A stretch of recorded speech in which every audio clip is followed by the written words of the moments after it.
Welcome to Lesson 12. We want to talk about a few things that will help you in dealing with this degree you're seeking and, of course, later on after you graduate, because our goal is to help you to get ahead in your life, to reach the goals that you set for yourself in the many areas that we've talked about in the articulation statement.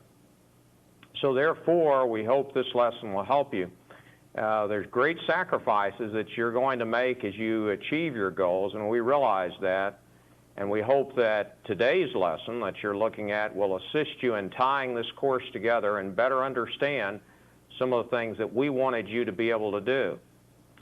As our lives become more fast-paced, we handle various challenges. We quickly move from one role to another: parent, employee, supervisor, cook, counselor, friend, and husband or wife. So we find ourselves in many of these roles, and what we're doing in many cases is compartmentalizing these things, and you're moving from these different roles, and it's almost like you change hats and you're living your life in this way. And this makes for a lot of stress, and we talked a little bit about stress in these lessons, about some of the things that you are experiencing. But the thing is one of the ways that you have used as a defense mechanism is you compartmentalize. You move from area to area based upon time and what's going on. And we want to talk to you today about dealing with these issues, and I think we have some hints that we're going to ask you to consider. And we realize that each person is individual. Each of you have different strengths, talents, abilities, and all of these things we must take into account. So we're not trying to make a generic cure-all here. We're trying to help you to see some things that you can do. And I think that as this course winds to an end, and as you go back and replay some of the lessons to be sure you have your portfolio corrected and in perfect condition, you will see some areas that perhaps you and your friends and spouse and others can work with. And so as we give hints, I think it'll be something that'll be useful. Some may deal with pressures in special ways or various ways. Not all the ways that we deal with all these pressures are healthy, and sometimes they can make the problems worse. So what we're going to do is we're going to take some statements that address dealing with the mix in life, especially changes in working toward the BAAS degree. So your Bachelor of Applied Arts and Sciences, a non-traditional degree that you're seeking, a strong degree from a strong university, it's going to require some sacrifices. And you've already met some of these sacrifices head-on as you entered into this course. And as you have written the competency statements, you've seen these challenges because you've had to reach into the recesses of your mind to say, what things do I know? What materials do I need to accomplish these skills? And you talk about how well you do them. You think about the awards that you've won. You think about the things that you have done in life before, and you try to build yourself up as we've told you to do so. So we want you to deal with your pressures and your degree in a very healthy manner. And we want that to take place right now, not waiting till tomorrow to deal with it in a healthy way, but right now. Let's look at some of these things and hints. So we're going to call them ideas. We want you to suggest that you established a time each week that agreed upon times to study. This should be consistent, should be times that disrupt family and work life the least. So in other words, find yourself a time or times that you can get together your materials that you need to study and work together, maybe on 2 or 3 topics. You may even submit this to your spouse and say, hey, this is my study time, this is the time I'm going to work, do you have anything you want to study? So this is the idea number 1. We want you to establish this each week, special times that you work together or you work by yourself, but you set this up and you say, this is the study time for the university work that I'm doing, and this will go all the way through your master's degree or baccalaureate degree, whatever that you're going to do. So I think that's important. Well, let's look at a second idea, something else. A second idea that you might look at would be to discuss your educational goals with your significant other. See if those goals are shared, and if possible, involve this person in your planning for the degree. So we want you to discuss these goals. Sit down and say, this is where I would like to be. This is what I've been wanting all my life. And we look back on aged individuals, such as President Reagan, who was the oldest president in office, left office at 78. You see individuals who have been at an advanced age accomplishing goals. You see individuals like President Taft, who was feeling not real comfortable about being president, so later became a Supreme Court justice and was very comfortable with that. Presidents like Theodore Roosevelt, who achieved, despite having had asthma when he was younger and being more of a frail person, having been a sheriff and a soldier and a president, and led us to a bully pulpit. Franklin Delano Roosevelt, who had polio and didn't want people to know that he couldn't stand and walk, and yet he overcame this type of thing. He dealt with it. And people knew where these people were coming from and what they were believing. And what we're saying in idea number 2 is talk about what you want to your significant other and exchange ideas. Get it out in the open. Don't hide it. I remember sometimes that people hide their goals from their significant other, and it just creates problems in the marriage. It creates friction. And if you have friends that are your significant others, people that respect you and love you, talk to them about what you plan to do, because when you say, I'm going to take out that time 1 night a week or 2 nights a week to study or 3 nights a week, they need to be in on this. They need to be in on the ground floor and understand what's going on. And that's important, so you need to discuss these things. Another thing that you'd want to do, if you have children, it may be useful to study at the times they study for school. Have you thought about that? This sets an example for them, provides you the time to study without interruption. Say, okay, this is our study time from 7 to 8:30, and you get them all around the table, and you have them doing their work and you're doing yours. You're setting an example. And this means that all of you appreciate that work time. This is a very important thing that you can do, and this is involvement. This is engagement. This is bringing your family together towards some particular effort, and that effort is education. So get your children together as you're completing this portfolio and getting it written. There's nothing wrong with having one of your older children read it and say, oh, wow, I didn't know you did that, Mom or Dad or whatever. Or one of your friends and said, well, hey, you know, I didn't really know this about you.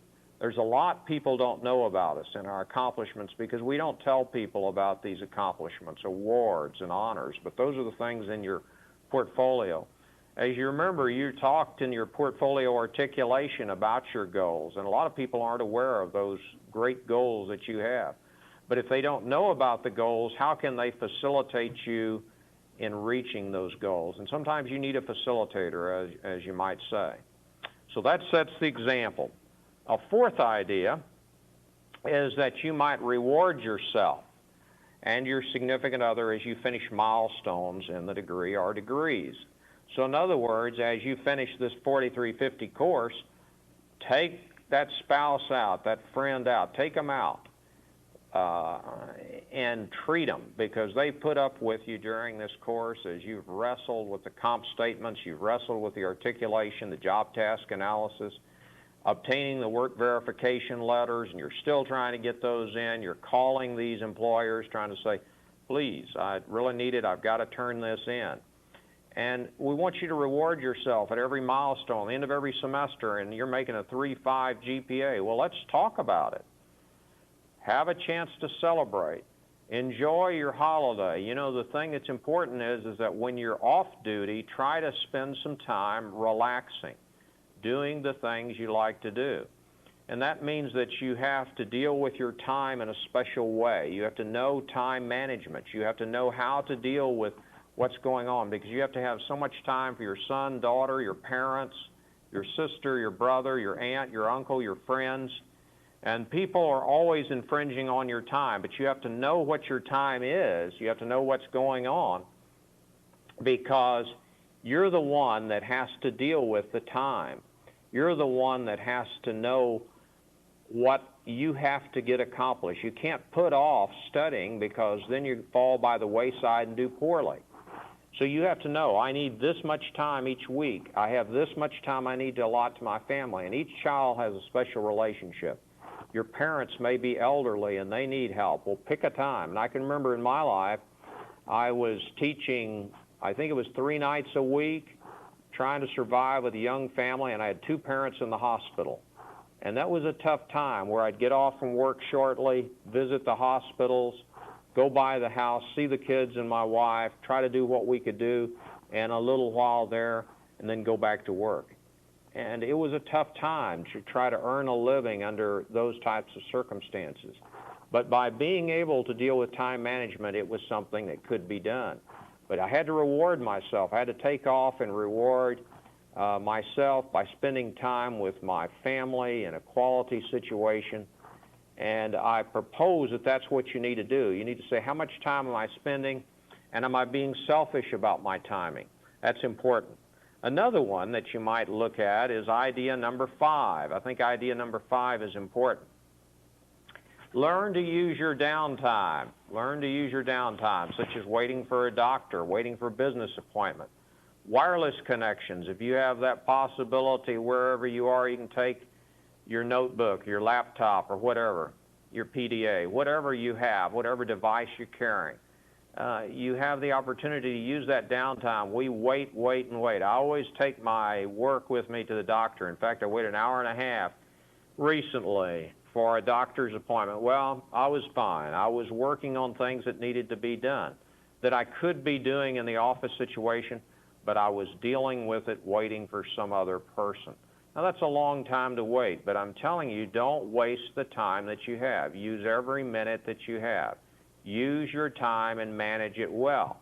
And this will help you get through your degree if you use this time management status, because you will likely have at least 30 hours more to take after this course. Seems to be an average. You usually come in, get your work credit, take things, get your work-life credit, everything solved. And a lot of people will have only that much left, but they still got to take it, so they've got to set a study regimen. They've got to set a regimen with their house. So we want you to learn to use your downtime. Another thing about downtime you might consider is that even family, when they are being delivered to soccer games and baseball and football and band camp and whatever else, and you're in a situation waiting for them, well, you can accomplish something while you're waiting. And of course, with the idea of electronic transmission of documents, and you're going back and forth and doing different things, it works by being able to remember what you're doing, set up your schedule, and work on it. Now, that requires getting over inertia. We can't just wake up in the morning and say, oh, I just don't know if I can make it. I can remember in my private practice dealing with a man who had been depressed for 20 years, and he said it was essentially like a curtain that came down over his life, and he couldn't really move very well. And we had to talk about setting goals short term, working with him to accomplish things, and he did, and he accomplished these goals. And that's what we need to do in reference to your downtime and where you're at. So I think this is an important one. Another thing that you might say is that you might, in item 6, is that you're needing to focus on one goal at a time, and your current goal is education.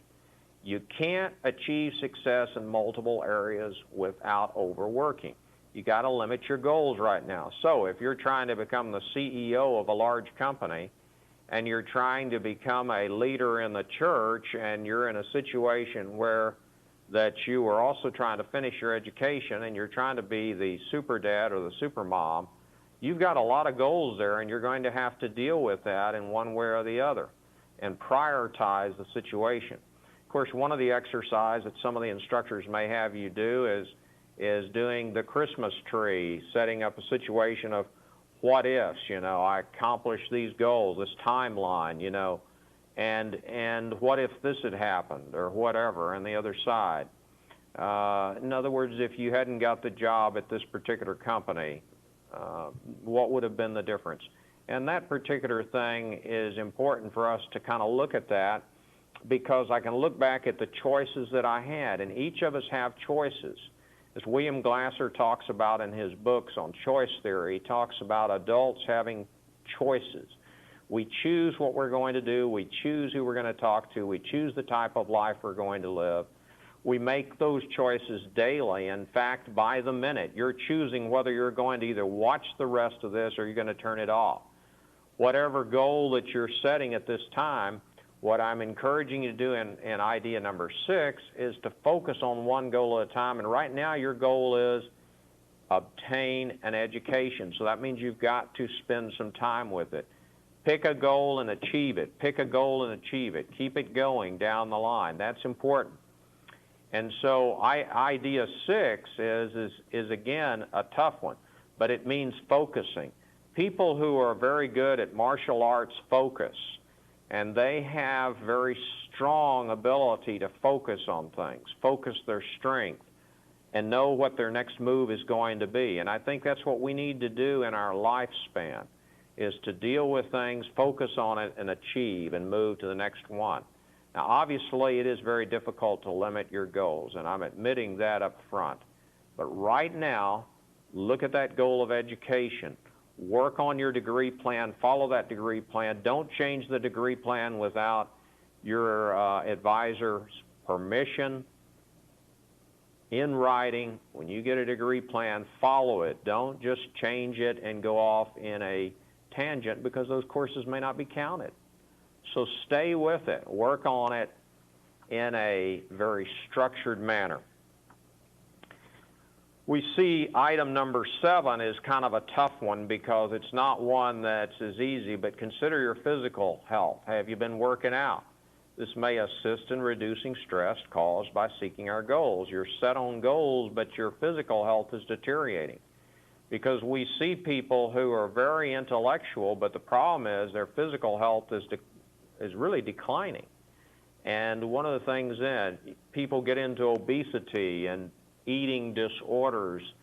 We get people into areas where that they have heart problems, additional stroke problems. We have all kinds of serious issues that a person can get into. And what we're saying here is, look at your physical health, look at it realistically. What are you doing to maintain health? And obviously, you want to get permission from your physician before you initiate a working out regimen, because you sometimes can go into it, like some people do, very quickly, and it can cause harm. So you should always seek that advice before you start a structured regimen. But we see people 50s, 60s, 70s, and even above doing marathon running and things like that. And I mean, it's obviously a situation where they slow down, but they are trying to keep physically fit, and they're working out of their system a lot of that stress that we have mentioned several times in this course. So consider your physical health. One of the things that you might want to consider is that study in small sections of time. It is not helpful to pretend you are studying yet to not concentrate on what you are doing. Now, sometimes we find that people will say, well, I studied all night for your exam, or I studied all night for this, or I worked all day on the portfolio. But what in essence happened was the person looked at the book for 15 or 20 minutes, got up, went and got a Coke out of the refrigerator, came back and sat down, tuned in on a ball game for a moment, and out of an hour, that person used about 18 to 20 minutes of study, but they're saying they were studying for an hour. They get an interruption by their spouse or their children, or friends call them on the phone, and they still consider that all within a study frame period. What I'm encouraging you to do is consider studying in small sections of time, real concentration, and then going back to it. Honestly knowing what you're doing, not pretending that you're studying. I think that's important, is don't pretend, be real, tell it the way it is. Take advantage of every minute you have to work on your goals, and do the things you need to for family and friends. Being the type of person you want to be is a 24-hour job. Let me tell you, you've got to work on this 24 hours a day. You can't let up. you have to realize it's like a person who is training for the Olympics. That person cannot take off 2 or 3 weeks and say, I'm just going to rest and take off of it and just not do anything. We can't do that. So I want to encourage you to consider being the type of person you want to be, but it's a 24-hour job. Work at it hard, and concentrate. Spend the time in being what you want to be. And that's why these goals and the articulation were so important. I hope you did those goals in a manner that was honest and you really mean to accomplish those goals. We know we slip backwards in our goals, but I'm going to encourage you to go back and reread those goals when you get a chance. And your competency statements that you wrote should be a great joy to you after this course is over, because you can say, I know all of these things. I'm a very competent person.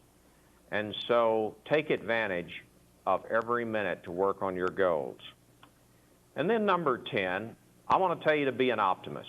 Somebody joked that Murphy was an optimist, and that was telling us how sad the situation is. Murphy, of course, you know, always is the one we make fun of. I talk about think, and think about it some more. There is a way to get things done.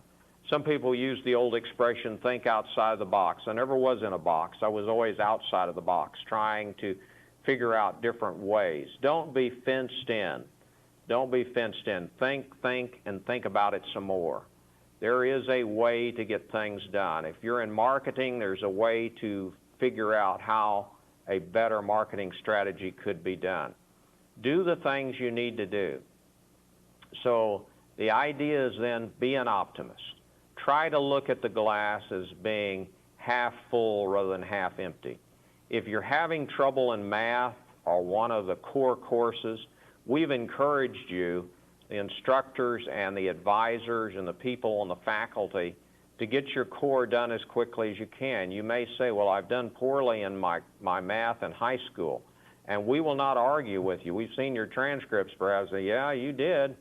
It looks like a battlefield, but it can be corrected. A mistake can be corrected. We can go back and work on it. Now, that may mean I have to take a remedial course at a local community college and then take the next one, but I need to get started on it. Don't wait or procrastinate. Say, hey, I can get it done. And that's the kind of employers are looking for anyway. What do you think about it? I can do it. I can get it done. It's going to cost this much. It's going to take this much in resources. So idea number 10, I think, is a central idea, and that is optimism. Always look at it as a challenge that can be accomplished. And you are nearing the time you're going to turn in this portfolio, that thick document that you've been wrestling with, and your instructors that you have met during this course. Hopefully that will be something that you can help with. So our conclusion is the key remains to stay in focus, look back at the goals, let right now be the time you seek these goals. So I encourage you to do the best you can, seek these goals, and stay focused. Thank you very much.